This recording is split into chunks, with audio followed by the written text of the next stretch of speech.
Continuation of 18th Hour. From 10 to 11 a.m. Jesus takes up the cross and walks toward Calvary, where he is stripped. My love, overcome with pain, while I follow you in these reparations, I see you stagger under the enormous weight of the cross. You are shivering all over. At the continuous shoving you receive, the thorns penetrate more and more into your most holy head. The cross, with its heavy weight, digs into your shoulder, to the extent of forming a wound so deep that the bones are exposed. At every step, it seems that you are dying, and unable to move any further. But your love, which can do everything, gives you strength, and as you feel the cross penetrate into your shoulder, you repair for the hidden sins. Those which, not being repaired, increase the bitterness of your spasms. My Jesus, let me place my shoulder under the cross to relieve you and repair with you for all hidden sins. But your enemies, for fear that you may die under it, force the Cyrene to help you carry the cross. Unwilling and complaining, he helps you, not out of love, but by force.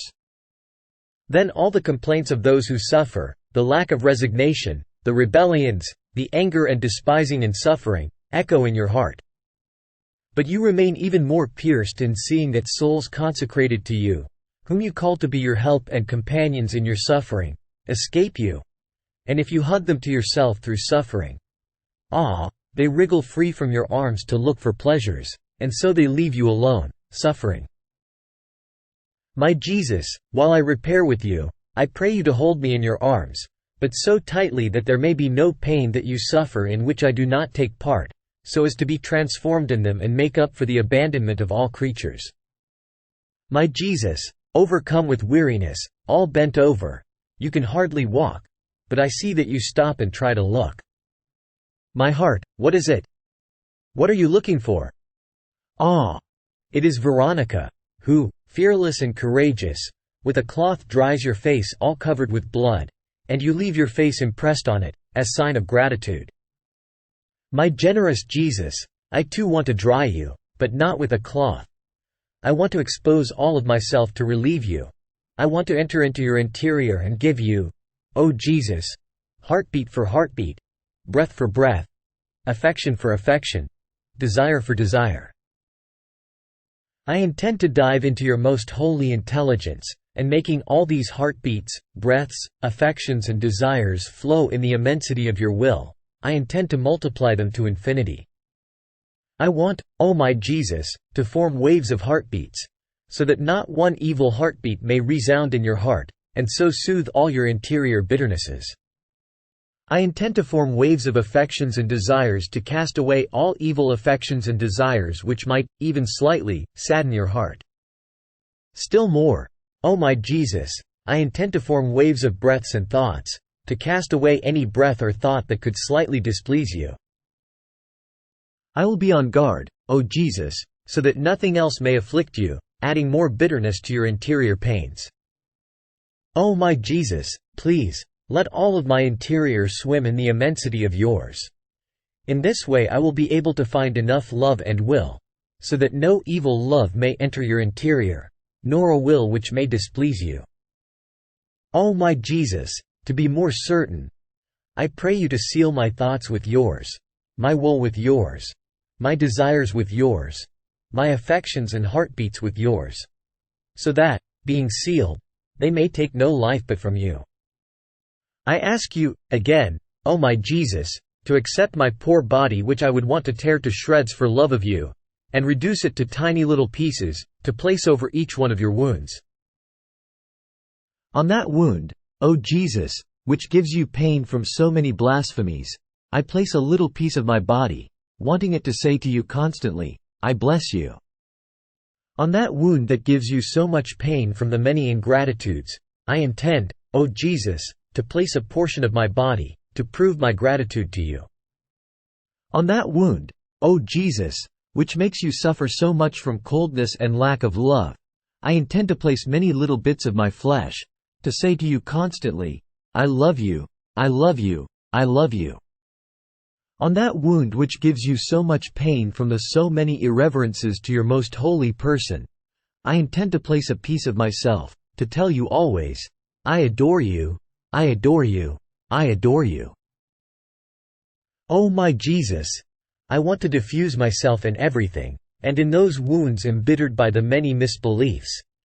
I desire that the shreds of my body tell you, always, I believe in you, O my Jesus, my God, and in your holy church, and I intend to give my life to prove my faith to you. O my Jesus, I plunge myself into the immensity of your will, and making it my own, I want to compensate for all, and enclose the souls of all in the power of your most holy will. O Jesus, I still have my blood left, which I want to pour over your wounds as balm and soothing liniment, in order to relieve you and heal you completely. Again, I intend, O Jesus, to make my thoughts flow in the heart of every sinner, to reprimand him continuously, that he may not dare to offend you. And I pray to you with the voice of your blood, so that all may surrender to my poor prayers. In this way I will be able to bring them into your heart.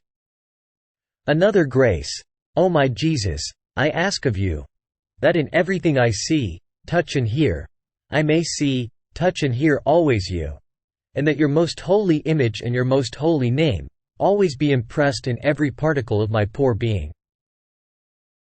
In the meantime, the enemies, disapproving of this act of Veronica, flog you, push you, and shove you on the way. A few more steps and you stop again. Even under the weight of so much suffering, your love does not stop, and on seeing the pious women weeping because of your pains, you forget yourself and console them, saying, "Daughters, do not weep over my pains, but over your sins and over your children." What a sublime teaching! How sweet is your word! O Jesus, with you I repair for the lack of charity, and I ask you for the grace of making me forget myself, to remember nothing but you alone. On hearing you speak, your enemies become furious. They pull you by the ropes, and push you with such rage as to make you fall. As you fall, you knock against the stones. The weight of the cross crushes you, and you feel you are dying. Let me sustain you, and protect your most holy face with my hands. I see you touch the ground and gasp in your blood. But your enemies want to make you stand. They pull you by the ropes, they lift you by your hair, they kick you, but all in vain. You are dying, my Jesus. What pain! My heart breaks with grief. Almost dragging you, they take you up to Mount Calvary. As they drag you, I hear you repair for all the offenses of the souls consecrated to you, which weigh upon you so much that, as much as you try to stand, you cannot. And so, dragged and trampled upon, you reach Calvary, leaving behind you the red trace of your precious blood. Jesus is stripped and crowned with thorns for the third time. But new sufferings await you here. They strip you again, tearing off both garment and crown of thorns. Ah! You groan in feeling the thorns being torn from inside your head. And as they pull your garment, they tear also the lacerated flesh attached to it. The wounds rip open, your blood flows to the ground in torrents. The pain is such that, almost dead, you fall. But nobody is moved to compassion for you, my good. On the contrary, with bestial fury they put the crown of thorns on you again. They beat it on well, and the torture they cause you because of the lacerations and the tearing of your hair clotted in the coagulated blood, is such that only the angels could tell what you suffer, while, horrified, they turn their celestial gaze away, and weep. My stripped Jesus, allow me to hold you to my heart to warm you, as I see that you are shivering and an icy mortal sweat invades your most holy humanity. How I would want to give you my life, my blood to take the place of yours, which you have lost to give me life. In the meantime, barely looking at me with his languishing and dying eyes, Jesus seems to tell me, "My child, how much souls cost me?" This is the place where I wait for everyone in order to save them, where I want to repair for the sins of those who arrive at degrading themselves lower than beasts, and are so obstinate in offending me as to reach the point of not being able to live without committing sins. Their minds remain blinded, and they sin wildly. This is why they crown me with thorns for the third time. And by being stripped, I repair for those who wear luxurious and indecent clothing, for the sins against modesty, and for those who are so bound to riches, honors and pleasures, as to make of them a god for their hearts. Yes. Each one of these offenses is a death that I feel. And if I do not die, it is because the will of my eternal Father has not yet decreed the moment of my death. My stripped good, while I repair with you, I pray you to strip me of everything with your most holy hands, and not to allow that any bad affection may enter into my heart. Watch over it, surround it with your pains, fill it with your love. May my life be nothing but the repetition of yours. Strengthen my stripping with your blessing. Bless me from your heart, and give me the strength to be present at your sorrowful crucifixion, to remain crucified with you. Reflections and practices. Jesus carries the cross. The love of Jesus for the cross, his anxious ardor to die on it for the salvation of souls, are immense. And do we love suffering like Jesus? Can we say that our heartbeats echo his divine heartbeats, and that we too ask for our cross?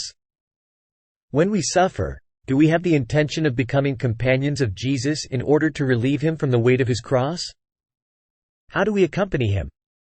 As he receives insults, are we always ready to give him our little suffering as relief for his pains? In working, in praying, and when we feel the hardship of our suffering under the weight of interior pains, do we let our pain fly to Jesus, which, like a veil, may dry up his sweat and cheer him, as we make his hardship our own? O my Jesus, call me always to be close to you, and remain always near me, so that I may comfort you always with my pains. Thanksgiving. My lovable Jesus, you have called me in this hour of your passion to keep you company, and I have come. I seem to hear you praying, repairing and suffering, in anguish and sorrow, pleading for the salvation of souls in the most touching and eloquent voices. I tried to follow you in everything, and now, having to leave you for my usual occupations, I feel the duty to say to you, thank you, and I bless you. Yes, O Jesus, I repeat to you, thank you, thousands and thousands of times, and I bless you, for all that you have done and suffered for me and for all. I thank you and I bless you for every drop of blood you shed, for every breath, for every heartbeat, for every step, word, glance, bitterness and offense which you endured. In everything, O my Jesus, I intend to seal you with a thank you and an I bless you. Please, O Jesus, let my whole being send you a continuous flow of thanks and blessings, so as to draw upon me and upon everyone the flow of your blessings and thanks. Please, O Jesus, press me to your heart, and with your most holy hands seal every particle of my being with your I bless you, so that nothing other than a continuous hymn to you may come from me.